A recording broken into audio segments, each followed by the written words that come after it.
feliz com tudo que você já viveu até aqui nesse congresso?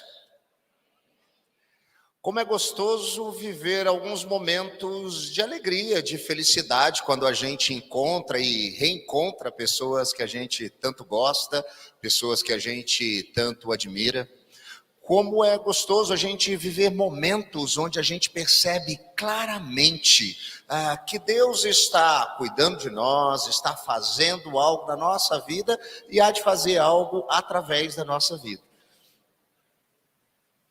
Mas muitas vezes a gente se rende a esses momentos acreditando que momentos e momentos de alegria, momentos e momentos de felicidade é o que de fato trarão algum tipo de satisfação para nós.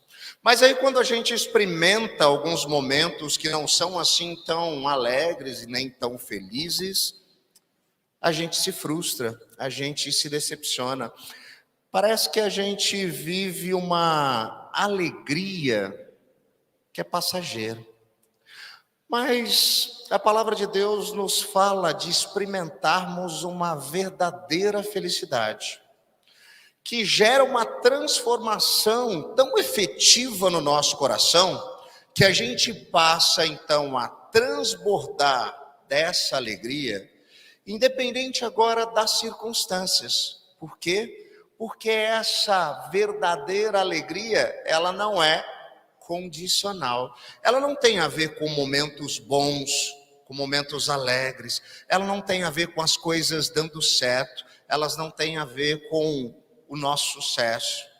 Tem a ver com uma convicção. E quando nós vivemos isso, que só é possível de ser vivido a partir do amor de Deus, sabe o que acontece? As pessoas à nossa volta ficam impactadas por isso. E eu sei que é exatamente nessa direção que vocês têm orado e conversado para esse congresso.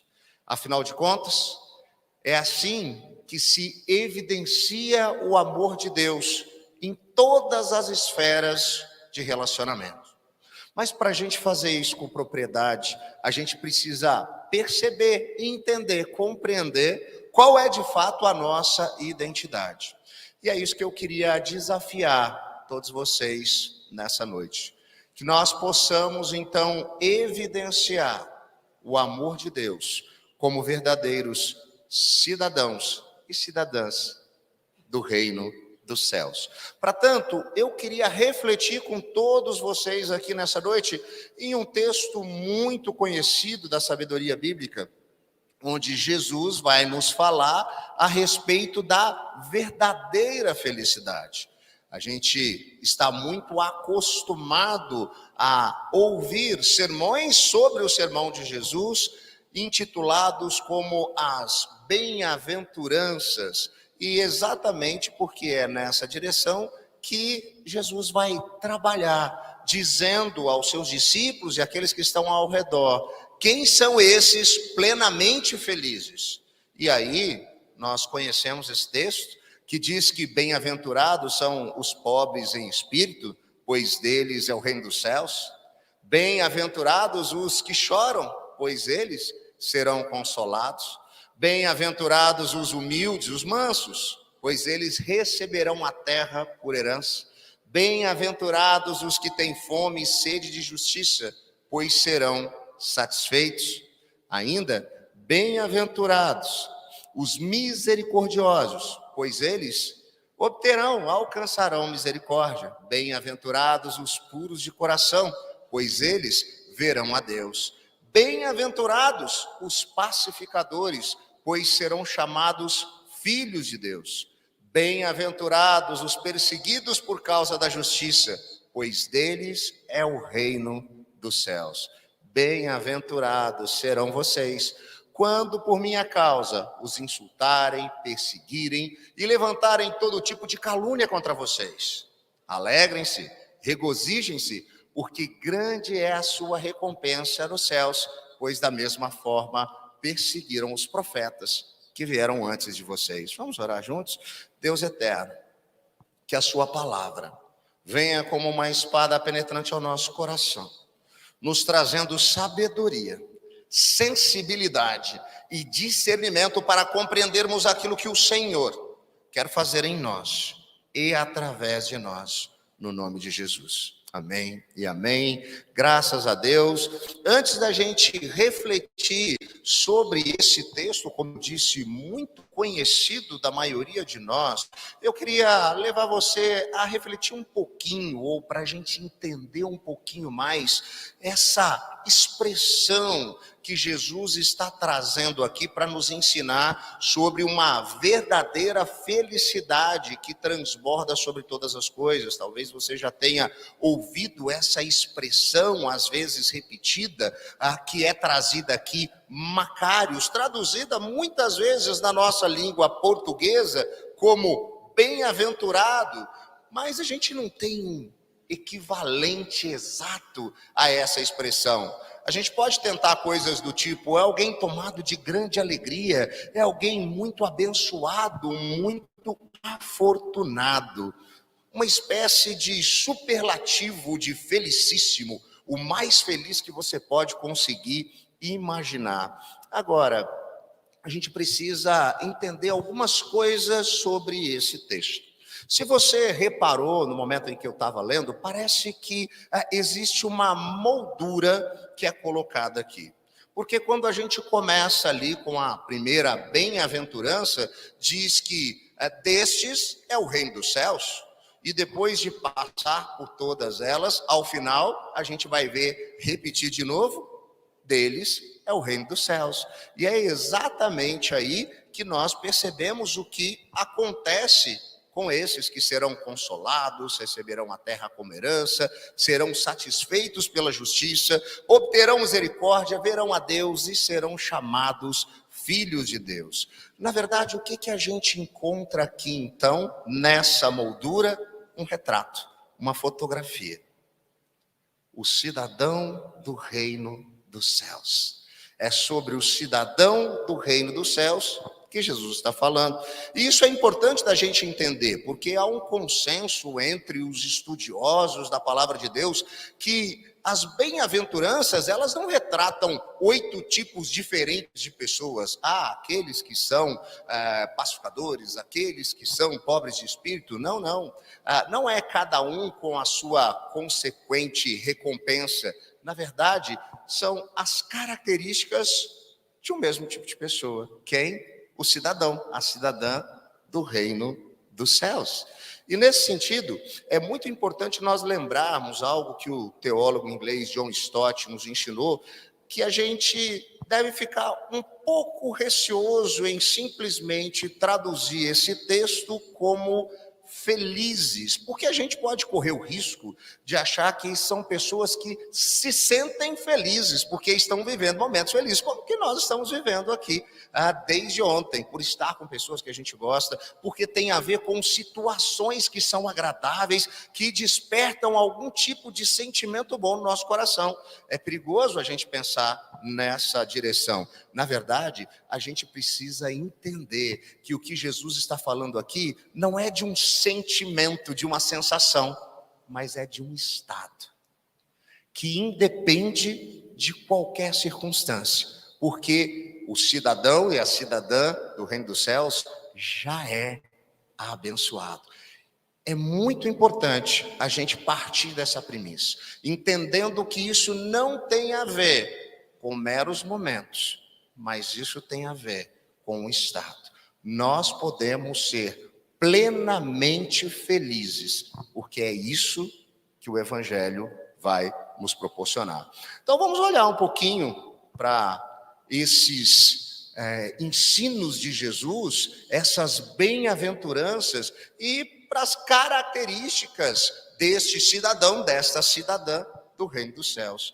E o primeiro aspecto que Jesus já traz aqui é que plenamente abençoados e felizes, independente da circunstância, são os pobres em espírito, pois deles é o reino dos céus. Quem são esses? São aqueles que descobrem que, na verdade, eles são espiritualmente miseráveis, não possuem nada, absolutamente nada para oferecer. para Deus. No tempo de Jesus, a gente ouve muito a história de alguns religiosos que eram do partido dos fariseus, pessoas que seguiam à risca cada mandamento e cada detalhe da lei. Os fariseus olhavam para si mesmos e se consideravam ricos em espírito. Eles consideravam-se acima dos outros e eles se viam então, por conta da sua capacidade de seguir preceitos, merecedores do reino dos céus. Afinal de contas, eles eram bons. Agora, o que Jesus está fazendo aqui é uma completa inversão. Afinal de contas, quando a gente fala da palavra pobre, a gente tinha, para tradução do grego para o hebraico, do grego para o português, quando a gente traduz essa palavra, um cuidado, porque nós encontramos ali talvez duas palavras que normalmente são traduzidas na nossa língua como pobre. Uma delas tem a ver com aquela pessoa que tem certa dificuldade no dia a dia para conseguir conquistar o seu alimento, corre atrás daquilo, é um operário que tem que trabalhar de sol a sol, com muita dificuldade, com muita luta. Mas existe uma outra expressão, que é exatamente a que Jesus está usando aqui, que diz respeito àquele que é miserável, é um indigente. É aquela pessoa que não tem sequer nem força física para conseguir o seu próprio sustento. Ele é completamente dependente. Olha só, Jesus está trazendo essa palavra para dizer que plenamente felizes são aqueles que são miseráveis de espírito. Por que Jesus está fazendo isso? Por que ele está dizendo que a esses pertence o reino dos céus? Ele está aqui afrontando os religiosos daquela época, fazendo-os perceber que aqueles que eram completamente incapazes de ter qualquer merecimento, como publicanos, pecadores e todo tipo de rejeitados, poderiam ser alvo do cuidado, do amor e da graça de Deus, e dessa forma também serem cidadãos do reino dos céus. Por que isso aqui é importante? O teólogo Thomas Watson vai dizer que é para demonstrar que a humildade de espírito é a própria base, alicerce de todas as demais graças que se seguem. Querer que frutos cresçam sem raiz não é diferente do que desejar todas as demais graças sem humildade. É fundamental ter esse entendimento, essa base, essa compreensão. Sabe por quê? Para a gente olhar para nós mesmos e percebermos quem nós somos. Muitas vezes a gente acredita em uma falácia de que nós somos melhores do que aquilo que nós realmente somos. A gente passa a acreditar, porque a gente consegue ter um bom desempenho em determinada área, que nós somos melhores do que outras pessoas, mais merecedores. A gente costuma fazer isso de nos comparar a outros o tempo inteiro, para que a gente possa se sentir melhor. Na verdade é que desde os tempos de escola a gente fazia isso. Era como a gente chegava em casa com aquela missão de ter que contar para o pai e para a mãe que a gente tinha ido mal na prova de matemática, né? E você sabe, né? Pastor geralmente não entende muito de matemática, né? E aí a gente tinha que chegar e dizer. Mas sabe aquela estratégia que a gente tinha de chegar e dizer assim: pai, mãe, eu tenho uma coisa para contar. Mas todo mundo foi mal. Todo mundo. Essa é boa, né? Quer ver uma melhor que essa? Pai, mãe, eu tenho uma coisa para contar. O seguinte, eu tirei 2 na prova de matemática. Mas sabe, o Roberto, meu amigo, aquele meu amigo Roberto, ele tirou 0. Não é o reverendo Roberto brasileiro não, porque ele era bom de matemática e física, viu? Vocês estão pensando nele, não é não. outro Roberto. Ele tirou 0 na prova de matemática.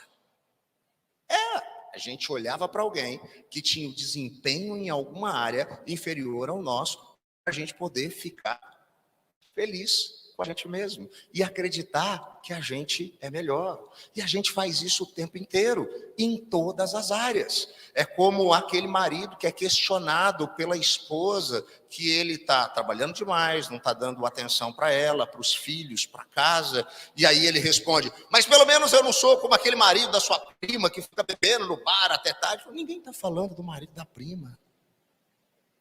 Mas a gente sempre encontra alguém para que a gente possa se sentir melhor. Agora, e se eu contar para você que diante de Deus o padrão de bondade que Deus olha é o dele mesmo, como é que você se sentiria e como é que eu me sentiria? Você consegue perceber que diante do padrão de bondade de Deus, eu e você somos miseráveis? E só quem reconhece a sua miséria pode, de fato, ser herdeiro do reino dos céus. É isso que Jesus está dizendo. É necessário esse entendimento e esse reconhecimento. E ele então vai continuar dizendo que plenamente felizes são aqueles que choram, porque eles vão ser consolados. Quem são esses? Aqueles que reconhecem a sua miséria, os seus pecados e a consequência disso na história. Ora, quando a gente fala de choro no nosso tempo, a nossa cultura vai tentar combater isso com o entretenimento para ver se a gente esquece a tristeza e dá umas boas risadas, ou talvez procurar nos medicar de alguma maneira, porque nós não deveríamos estar tristes. Mas repare, nós não estamos falando aqui de aspectos que sejam conceitos filosóficos, nem sequer de algum tipo de experiência psicológica para se sentir melhor com alguma confissão positiva. Nós estamos falando aqui de uma realidade espiritual. O teólogo Chesterton disse que o problema do universo sou eu. E essa é a resposta para todos nós seres humanos, que viramos as costas para Deus. Nós, seres humanos, que nos rebelamos contra Deus. O nosso congresso tem a ver com evidenciar o amor de Deus em todos os nossos relacionamentos. Será que é possível a gente transbordar de amor em tempos de polarização, de ideias e de pessoas pensando tão diferente? Será que a gente tem optado pela paz? Ou a gente tem se tornado tão belicoso que a gente nem sabe mais o que isso significa? Agora deixa eu te falar, não é fácil mesmo não. Construir a paz é um exercício diário. Repare, em 1 Pedro nós lemos: afaste do mal, faça o bem, busque a paz com perseverança, persevere. Às vezes é difícil. Às vezes você vai perder a paciência quando você estiver nas redes sociais, mas busque com perseverança. Esforcem-se para viver em paz com todos. É difícil, tem que se esforçar, mas a orientação é: busquem fazer isso. Esforcem-se para isso. Vivam em paz. É isso que nós vivemos e é isso que nós devemos viver enquanto discípulos e discípulas de Jesus. Façam então todo o possível para viver em paz com todos. Olha só, o que nós aprendemos com o nosso mestre. Eu me recordo que no ano de 2009, uma popular revista do país fez ali um retrato de como seria o Brasil em meados de 2020, olhando para uma série de pesquisas, índices e apontamentos. E ela percebia ali que havia um grande crescimento do número daqueles que se professavam cristãos evangélicos no Brasil, e ela então fazia uma projeção que em meados de 2020, muito provavelmente o número de evangélicos já ultrapassaria a casa dos 50% no Brasil. A gente sabe que essa projeção não se confirmou, mas algo que me chamou a atenção foi que eles começaram a pintar então um quadro. Como seria um Brasil mais evangélico? Se mais da metade do Brasil for de evangélicos, como que vão ser as coisas? Aí eles falavam sobre casamento, sobre família, sobre bebida. Aí quando tinha um item que era violência e paz, havia uma observação, não se tem certeza do que pode ser ou de como será, né, o Brasil nessa perspectiva. E eu falei, como assim? Se Jesus é o príncipe da paz, os agentes do seu reino são aqueles que deveriam ser construtores da paz. É isso que nós somos chamados a viver, enquanto pacificadores, que a gente possa fazer todo tipo de esforço para viver com isso o tempo todo. Então, seremos conhecidos como filhos de Deus. Vamos carregar o nome de Deus. As pessoas nos conhecem como filhos de Deus? Como a gente tem se comportado? Como está seu Instagram? Como está seu Facebook? Tem treta no Twitter?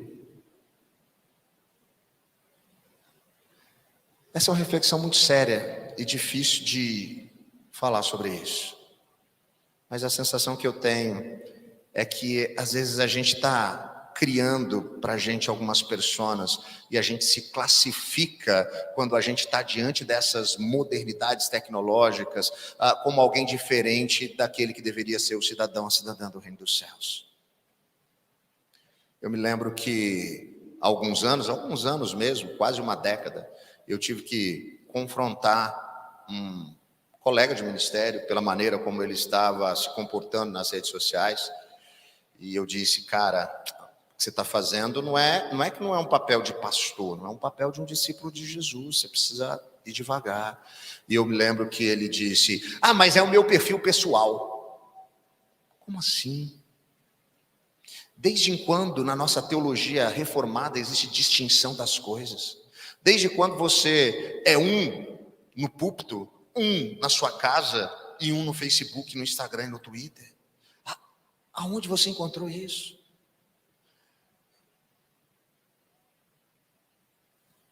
Será que nós, de fato, podemos ser percebidos como discípulos e discípulas de Jesus? Se você se recorda, o próprio Jesus vai dar a linha disso. Ele não disse que a gente seria conhecido pela roupa que a gente ia vestir, pelo tipo de música, pelo tipo de bandeira, nem pelo time de futebol, apesar de eu achar que essa era uma boa, mas nem por isso.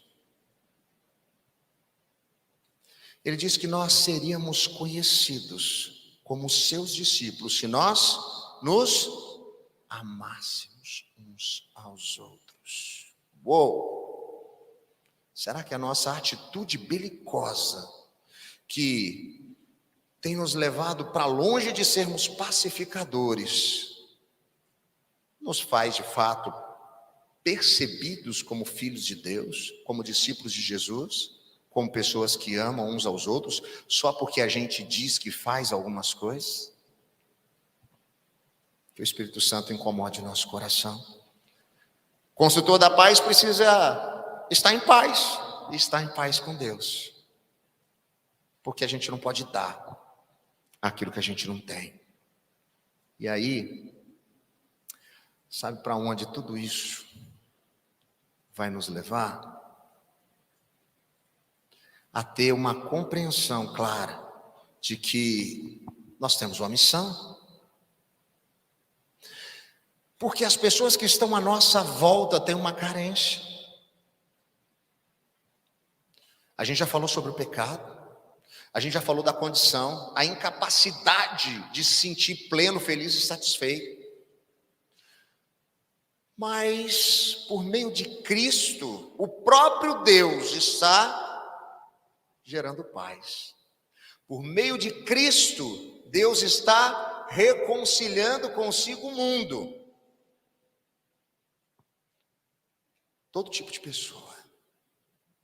Todo tipo de pessoa. E sabe o que Ele fez comigo e com você? Ele nos deu um ministério. O ministério da reconciliação. Que a gente possa, de fato, transbordar desse ministério em todo o tempo. Orando, amando aquelas pessoas que estão à nossa volta. Que tudo que elas precisam é o Evangelho. Elas podem pensar diferente da gente? Podem. Elas podem ter condutas diferentes do que os padrões estabelecidos na lei do Senhor diz para a gente. Elas têm. Os olhos delas estão fechados. Agora, qual é o nosso papel? Incendiar? Qual é o nosso papel? Tornar as coisas ainda mais belicosas? Ou o nosso papel é o de estabelecer a paz a partir da mensagem da reconciliação?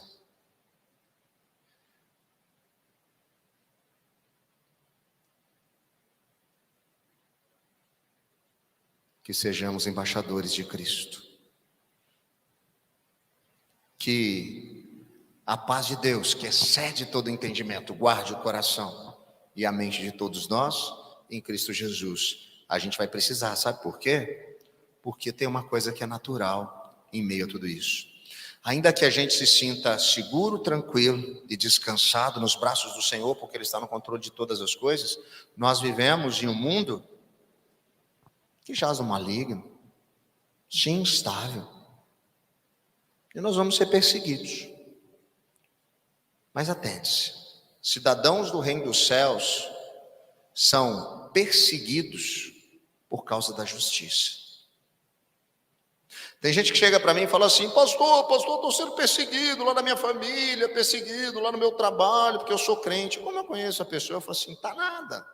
Como assim, pastor? Ah, não, você está sendo perseguido, você é inconveniente, enjoado, fala o que não deve. Não é porque você é crente, é outra coisa. Nem Jesus você fala. Você é perseguido, você é enjoado, é chato. Não é desse tipo de perseguição que a gente está falando. A gente está falando de ser perseguido porque nós vivemos na contramão da cultura. E isso sim é uma realidade.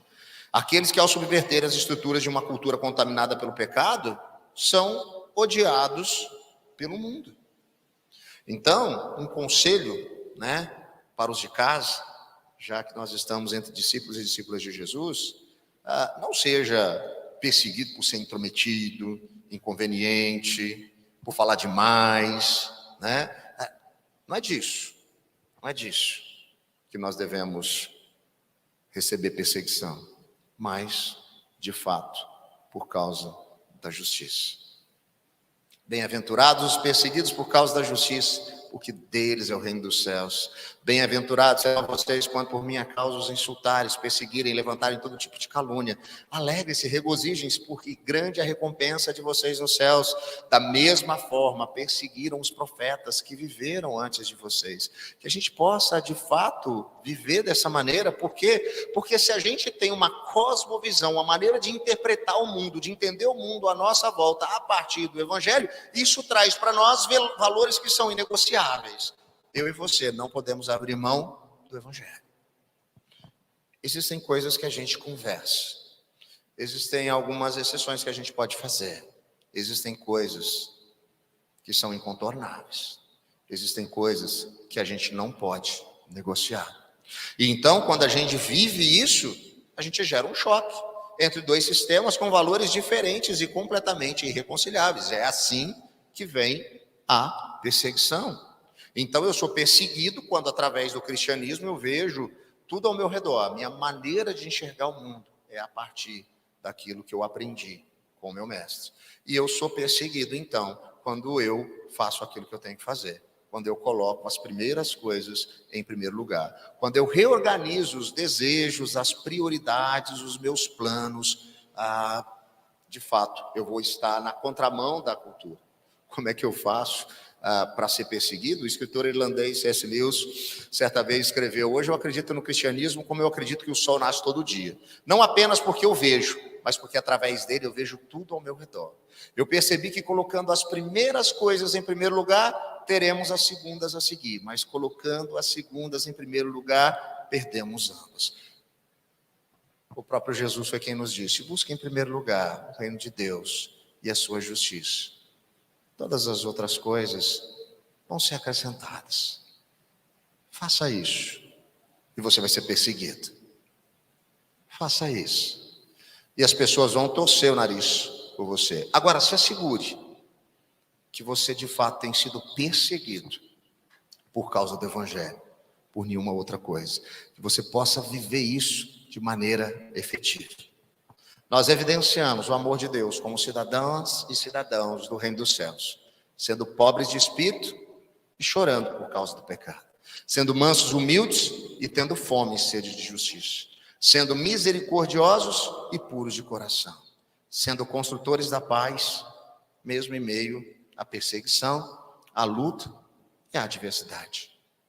Adversidades são reais, elas estão à nossa volta.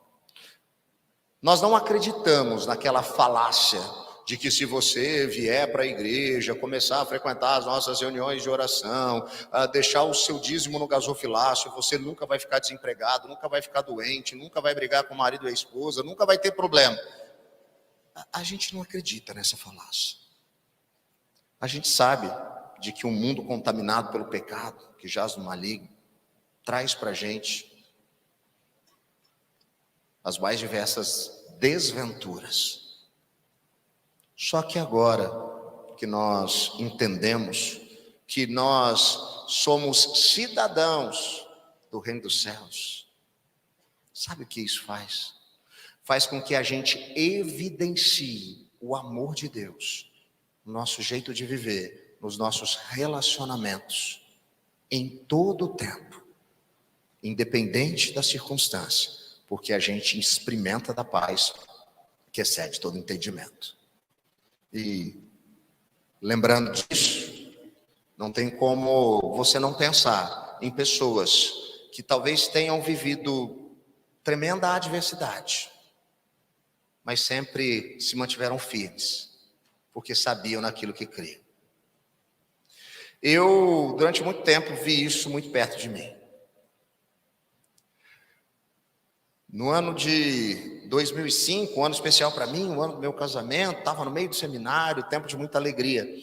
A gente recebeu a notícia de que minha mãe havia sido acometida com um câncer. Ela, que vivia sempre muito alegre, sempre participando da sua SAF local, servindo a sua igreja, orando pelo seu filho, que na adolescência não gostava muito de saber dessas coisas de igreja, apesar de ter vindo de gerações e gerações de uma família bem presbiteriana, mas ela mantinha a sua oração, tal como uma boa Ana. A gente passou por esse momento difícil.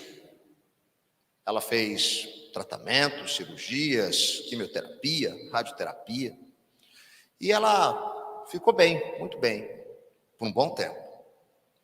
Quase uma década depois, ou mais de uma década depois, no final de 2016, a gente teve uma outra notícia de que ela tinha uma metástase daquele primeiro câncer que tinha acometido várias partes do seu corpo, principalmente toda a parte óssea. Ela sentia muitas dores, passava o tempo todo medicada. Mas eu me recordo que eu chegava na casa dela e eu nunca a vi murmurando, reclamando, xingando, pestanejando. Muito pelo contrário. Apesar daquela situação momentânea, a felicidade dela era verdadeira. Ela estava sempre ali, correndo atrás dos netos e brincando com eles, apesar das dores. Ela estava sempre ali, como boa mineira que era, na cozinha, fazendo comida para um batalhão, ainda que nós fôssemos um número bem reduzido. Ela estava sempre cantando os seus hinos com o seu toca-CD, num volume que eu tenho certeza incomodava todos os vizinhos. Mas ela sempre tinha um sorriso nos lábios, sempre com muita alegria. Em maio de 2019, os olhos da minha mãe se fecharam para a história, mas eles se abriram para a eternidade. Sabe o que aconteceu? Jesus estava diante dela, enxugou dos olhos dela todas as lágrimas. Não havia mais dor, não havia mais choro, não havia mais câncer. A antiga ordem havia passado, eis que se fizeram novas todas as coisas. Aí a gente consegue entender por que a paz do coração dela, que se via como cidadã do reino dos céus, era tão especial. Porque ela tinha esperança, ela sabia daquilo que ela cria. É por isso que crente canta em velório. Já te perguntaram isso? Por que crente canta em velório? Crente canta em velório porque ele sabe que aquele não é o fim, mas na verdade é o começo. Ou, parafraseando, mais uma vez usando o escritor irlandês C.S. Lewis, todas as aventuras que aqui vivemos nada mais são do que a capa e a primeira página do livro da nossa verdadeira história, que ecoará pela eternidade. O cidadão do reino dos céus tem o coração cheio de esperança. Então o que ele faz? Ele extravasa isso nos seus relacionamentos. Ele vive para a glória de Deus. Ele evidencia o amor de Deus aonde ele for. Que de fato Deus nos use nessa perspectiva. Que eu e você possamos ser cidadãos, cidadãs do reino dos céus, transbordando do amor de Deus para a honra e glória dele, aonde ele nos levar. Amém e amém.